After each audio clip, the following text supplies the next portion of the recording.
What up, everyone? Shaq here for EDM.com, and ahead of this year's release, Pulse, we got the man Griffin in the house. Griffin, how are you doing, buddy?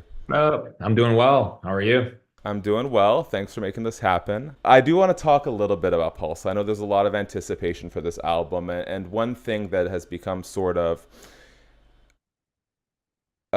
trademark or has become very intertwined with the Griffin process is there's a very distinct sound that comes with each project. You know, if Gravity was sort of spacey and environmentally, and Alive was rooted in the human experience, what's the central theme of Pulse? Central theme of Pulse is really a kind of me really diving back into really just like dance music, club music, and energy. Like I think the Gravity era and Alive eras, I was really proud of those eras of music and whatnot, but there's like a sense of newness and freshness and creativity in my own head that really came out on this Pulse era. I think honestly, a little bit of it was even like COVID in a weird way. It kind of like slowed down things for me and almost deprived me of like, being with people and Mm. having that like energy in the club and or like festival energy and sort of like yearning for that. And that was kind of like I feel like that had been building up for a while and even just kind of like getting in the studio, figuring out what I wanted to do next. Basically, last year, I just hit this like huge wave of inspiration where I really wanted to make this album like super high octane and energetic and like almost like you feel the pulse of the music breathing and living as you're listening to the album and experience. And so that's sort of like the birth and ethos of it. I think people are gonna definitely still sounds like me. I mean, it's very melodic, a lot of like emotion within the album, but I think people are gonna like really feel a difference, and it's gonna feel like an adrenaline shot, this album. So I'm super pumped on it personally. And I think it's like feel like it's really pushing my music forward into the future. So I'm excited.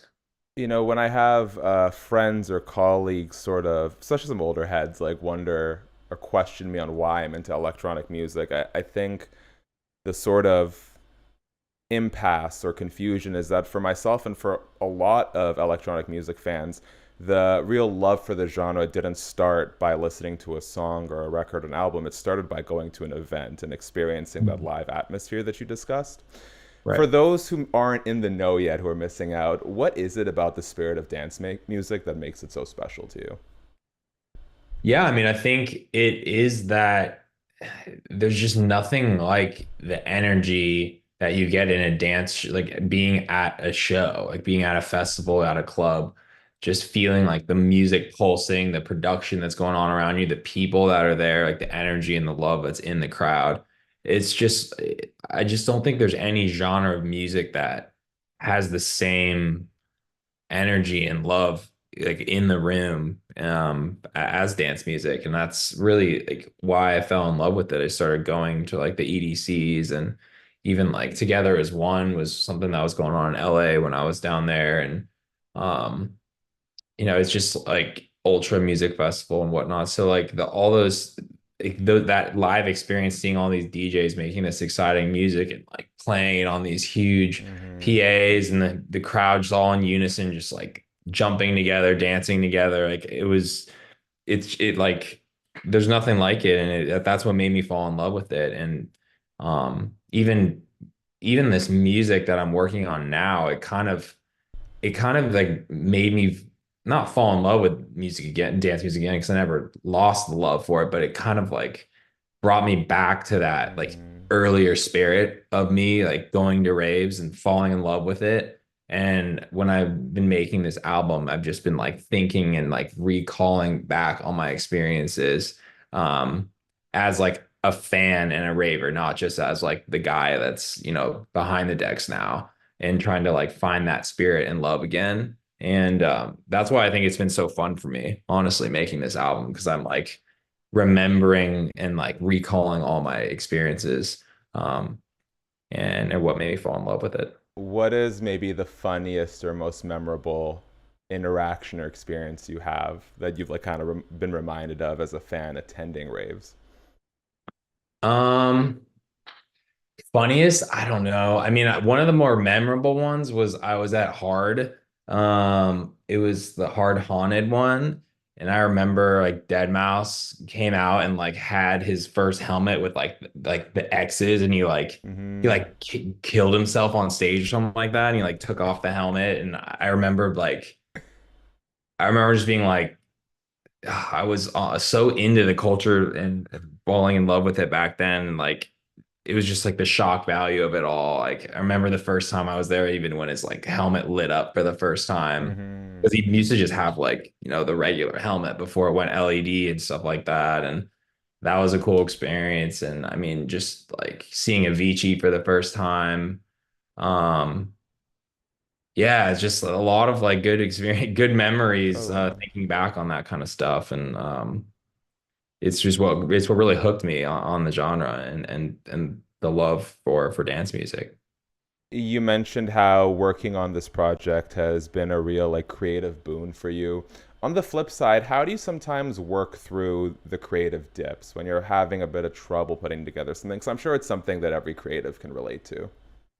Yeah, I mean, it can get frustrating. I mean, you could spend, hours and days and weeks just kind of like pounding your head, not being excited about the ideas you're making. But I think, sometimes it's good to try new projects and new ideas when you feel like you're stuck in a rut. I mean, I think the worst thing is to just like trying to like figure out the same track or the same thing over and over. And if you're hitting a wall, just to like keep doing it, like I think you gotta pivot and move on to other stuff or um write something new to try and like spur in the creativity. And maybe you come back to that thing, 6 weeks later with a new perspective and it all kind of comes together. But I think like not being afraid to show people ideas or work with other artists and collaborate to see if they have fresh perspectives, I think is helpful. I think just getting outside and traveling and experiencing things outside of the studio is also really helpful and inspiring for me creatively.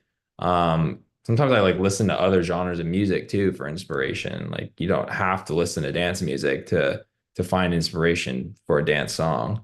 But yeah, I mean, I think like it's also recognizing that everybody goes through it. It's like it's not a unique experience for a creator to kind of have sort of like a rut or a lull period. It's just the nature of the beast. It's just kind of how it is. But to still just not get too down on yourself about it and that you just keep working through it and trying new ideas and trying to push yourself and try not to overthink things too, I feel like is one thing that really helped me this year. I kind of stopped thinking in my head like, are people gonna like this? Like, are my fans gonna like this? Like, is the streaming crowd gonna like this? Like, I would kind of get those thoughts in my head, and I kind of like was able to shut that off when I made this album and just like got in it and made music that made me feel something. It got me Mm. excited and me happy and fulfilled as a creator. And that's when sort of when that light bulb went off in my head, like everything just started like flowing out. You mentioned the other genres of music. What are three albums that every music fan should listen to, dance music or otherwise? Ooh, um, I mean, I feel like I got it for dance music. I would say one of like the Daft Punk albums, maybe Discovery or Homework. And even more modern, like Disclosure Settle was one of my favorite albums, the last like 10 years for dance music. Um, I mean, I listen to, let me think. I really like Jamie XX and Colors. I feel like that's a really like sonically incredible album to listen to, front to back. Let's see what else. I mean, yeah, I guess I'll just leave it at those two. But I mean, I like listening to a lot of like alternative music actually Mhm. too, because a lot of my music I like atmospheric sounds and soundscapes and whatnot. And I feel like there's a lot of incredible work in that genre. Can you name me one? Because that's very much up my alley, but I haven't explored it enough yet. I mean, I think like a lot of M83 stuff Cool. is amazing. Explosions in the Sky, like stuff like that, is some really incredible like music to listen to sonically. Are you able to share if the Armin Van Buuren collab is going to be on the album? It is. Yeah, it is. I can share that. It's going to be released through Armada because I want it to come out through Armin's project, and that was always the goal. But it's going to also come out as well on Pulse because it weirdly fits both of it fits what I'm doing now and where I'm going with my sound, and it's like such a has like a very a state of trance like Armin ethos to it as well. So it's going on both. Love that. I love to hear that. Um, you've had the chance to work. I mean, Armin's a great example with a lot of high-profile artists, not just in electronic music, but I mean, just as recently as Last of Us with Rita Ora, Mhm. Tinashe. Shout out to my fellow Canadian Carly Rae. How validating Mhm. is it for you when you get to work with artists who have accomplished so much in other genres? How, what is it? Just Like, validating for you as oh, an artist. validating. Yeah. I mean, it's incredibly validating. It's something I would have never dreamed about. That's for sure. Like the opportunity to work with these artists, and I feel very blessed and grateful for the opportunity. I mean, it's really cool to also just work with other artists that aren't in my genre exactly. Like they've different so many different ideas and perspectives on their art and music. It's really cool to like see how they work and how their brain works and creativity. Um, and just I'm like mesmerized by the talent that I've been able to work with. Sometimes I'm just in the studio listening to them cut vocals or make ideas and write stuff on the cusp in the studio. And I'm just like sometimes I'm just blown away sitting in the console, just like I can't believe this is my life, like getting to work with these people. And it's always I love collaborating with vocalists and writers and also with producers. It's just I'm always excited when there's new, fresh ideas in the room. It's always super inspiring. So it's been great so far. As we wrap up here, anyone who's seen a Griffin set live knows that you are not just a DJ. You might bust out the electric guitar from time to time. You're a classically trained pianist. Can you tell me a little bit more about like the roots of your relationship to music? Because you're a very, I guess in this sense, like prolific musician. Yeah, I mean, I grew up, I started playing the piano when I was 7. So my Sweet. mom put me in like weekly piano lessons. It was like 30 minutes of performance with a teacher, 30 minutes of music theory. And I had that every week and all the way through high school. So it was like 10, 11 years of that. And then as I started getting a little bit older, I was just doing classical music when I was younger. And then I started getting into different genres and got into like rock and punk pop type stuff when I was in like middle school. So then I wanted to play the guitar. And so I started teaching myself how to play the guitar. And then, yeah, that's kind of how it started. So at the heart, I'm like a piano player is really where like all my training came from, and then started learning um, guitar after that, and would jam with friends in high school, and that was when I started first messing around with like music production. I had like Fruity Loops and was Hmm. just trying to like make beats and whatnot with the piano guitar and just electronic programming. And that's really kind of how it started. And then I got to school in LA, and that's when I started going to raves, really. And Not doing your homework. yeah, not doing my homework. I was an electrical engineer, and Yeah. I always had like a crazy amount of work that I had to do, but I didn't have that much passion for it, honestly. And I knew I wasn't gonna be that successful at it. And at the same time, I started hearing all this electronic music on the internet, on SoundCloud, and going to these concerts, and I just fell in love with it and got super immersed in it, and just started like instead of working on my lab homework and whatnot, I would just like be on YouTube and try and learn how to make music, electronic music, and be like, oh man, like I gotta like learn how to make this stuff. It's so exciting and inspiring. Did that Um, go well with your parents? Because like I feel like with most parents they'd be like, "What are you doing?" But at least I feel like they knew that you were a lifelong, able, yeah, talented musician.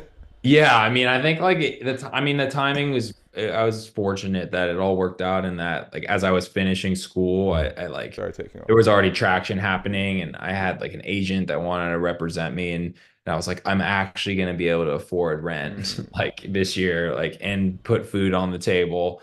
But it was, I mean, my parents are, my mom's, I grew up in an Asian American household. My mom's Japanese, and, um, they always say like, Asian parents are, they can be tough on the kids and what their career paths are and whatnot. And going from electrical engineering to like be a DJ is was pretty jarring for my mom to ingest at first. But I think they knew that when I was younger, I always showed um, like a liking to music and like an ability to do it. And at the end of the day, like, well, you got your degree, and if you really want to pursue this, like, we can tell you're passionate about it. Like, you can at least try it for a few years and see if it works out. And if it doesn't work out, you can always go back to engineering. And once I got that co-sign from my parents, it was just like full steam ahead, and Love that. I haven't looked back. So Well, electric engineering, electronic music, tomato, tomato. yeah, Uh, exactly. Same thing. last thing before I let you go, Griffin. On the note of your parents, shout out to all the moms and pops out there. How Yeah. did they respond when you told them you wanted to buy Dr. Dre's 2001 album? That was the first explicit one I got my dad to Dave. hook it up on that one. My dad is the one that I'm like, yo, I really, really want this. And he's the one that can cave. So I got my dad's. I don't even know if my mom knew I got that album, to be How old were honest. you? I mean, so it was 2001, but it came out in 99, right? So I was like 11. Shout So out to your dad.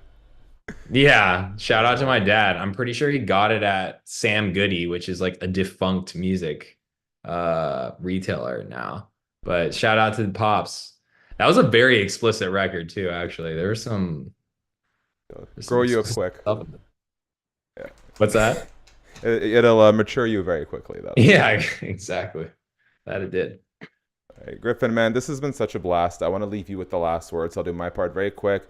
Thanks so much for checking out the video, everyone. Please subscribe, tap the bell, thumbs up. We'll have the full feature with Griffin in the description of this video ahead of the release of Pulse. If there's anything else you want to let the people know, man, the floor is yours.